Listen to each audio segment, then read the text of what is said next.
There was a summer day like any other. I just finished a hard day at work. I'd gone to the gym, I had finished up all of my responsibilities for the day, and it was time to reward myself. And I took this as an opportunity to smoke at night. The only difference between this day and any other day was that I had to pick up my dad from the airport in the morning. But I figured things were going to be alright, and so I took this as a time to indulge myself, even though I promised to stop smoking, to quit so many times at this point. I think literally 5-10 times I told my friends at this point that I was done smoking, but I couldn't help myself. I rolled up a joint and I smoked with my friends in the backyard. But as the night went on and I got more and more tired and more high, I forgot to set an alarm. And so I spent the night in a typical way, eating too much, watching too much TV, and sleeping at a time that I normally wouldn't have if I was sober. But all of these things didn't matter to me in the moment because I just wanted to enjoy myself and enjoy that high, and I became a brain-dead consumer. In the morning, I woke up to several missed calls from my mom and my dad on top of being late to work. And I won't forget the way that he hung up on me when I told him that I was late for work and I wasn't going to be able to pick him up. He was so disappointed in me. But the thing that makes me upset and pissed off at myself the most isn't the fact that I had failed my parents that day, but the fact that they forgave me for that. I had one responsibility that day: to pick them up. Something not that crazy, but I couldn't even do that, and they still forgave me for it. And I've realized that holding on to these behaviors, thoughts, and actions that make me value my short-term pleasure over everything else has led me to a life where I can't trust myself. I can't trust myself to be responsible and to be a man of my word.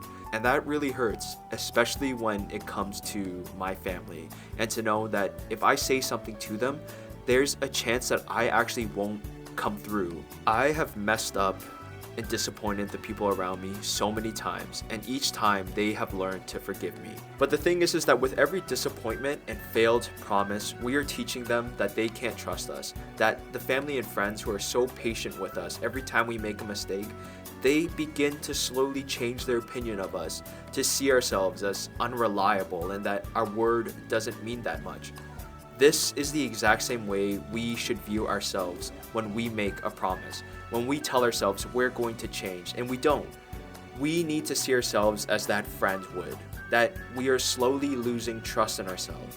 And the only way to build that back up is by actually keeping our word, by actually keeping the promises that we say we're going to stick with, but quickly change our mind when something short-term and enjoyable comes up and we forget about our responsibility or we ignore our responsibility. It sounds like fun in the moment when we are able to just indulge ourselves in every pleasure that life gives at us, and believe me, I've tried a lot of things. But with everything that I've tried and everything that I've ignored in terms of responsibility, I find myself feeling more and more disappointed and ashamed of myself, because I knew that deep down, I couldn't trust myself to keep my own word. And at 24 now and wanting to grow and change and become a man that can help my family out, this is just honestly not a suitable life for me anymore. And I know a lot of people want to grow and change, but we're constantly waiting for an excuse to change. We're constantly waiting for that right moment to change. We tell ourselves, now's not a good day. What's one more time going to hurt, right? What's one more time of crashing out and chasing short-term pleasure really going to do to us? Well, I'll tell you what it does. It makes us more likely to repeat that very action again and again and again until time quickly passes us by. If life was a movie, I would think that I would have to wait until I hit rock bottom for me to change.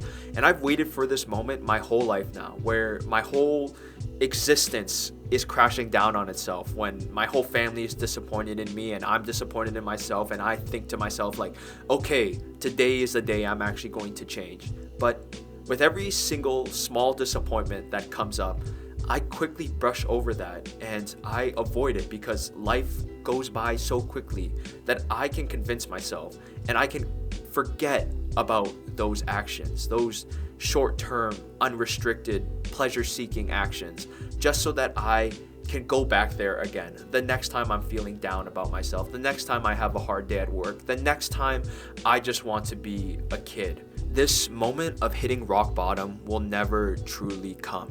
The more and more we wait for this moment, and the more and more we allow ourselves to fall, we'll find ourselves falling deeper and deeper into a hole that we dug ourselves in. And there is never a perfect moment to change. There's only the decision to change and for us to stick by that even when we don't want to.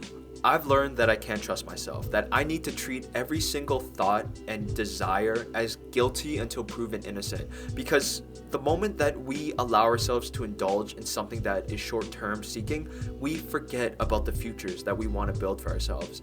And the goal of quitting smoking for me has been a huge one for me. And I have forgotten it at every single moment that these short-term pleasures, these short-term urges have come up.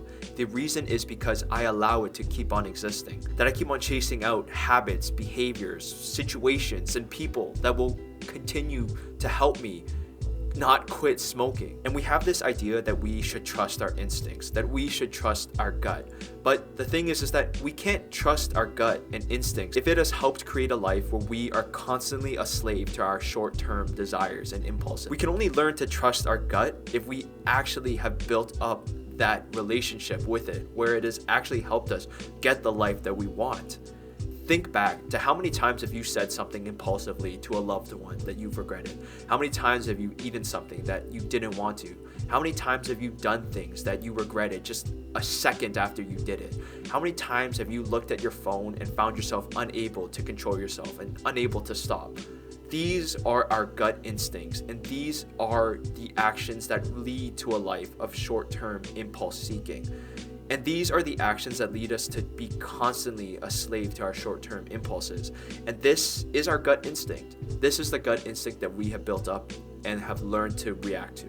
The gut instinct to chase out pleasure. Because the other side of things, that gut instinct to run into danger and build a life that we want, to try hard things and to be the sort of person that is able to be responsible and take care of those that they love, we haven't built that up yet. And so we can't trust our gut. We can't trust ourselves yet. There's never really a perfect time to change, and there will only ever be the will and desire to sacrifice the comforts that we hold today for the life that we want to have tomorrow. This is a constant battle that I am going through right now, especially as a young man. There is so much opportunity as a young man to chase out pleasure. Whether it's women, whether it's drugs, whether it's just being out with friends.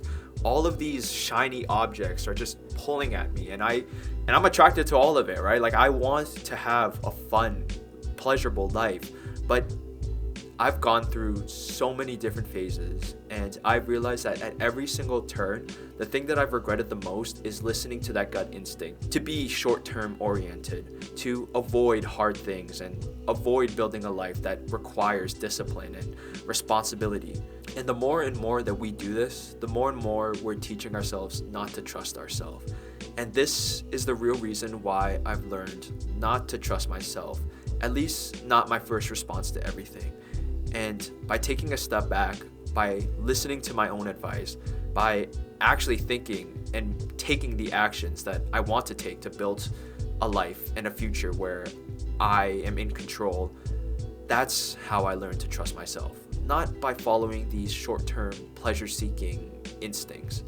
And I hope that you learn to see where it is that you want to go and take the steps to get there, because we really can't trust ourselves to get there otherwise, not without a plan and not without discipline and not without taking responsibility.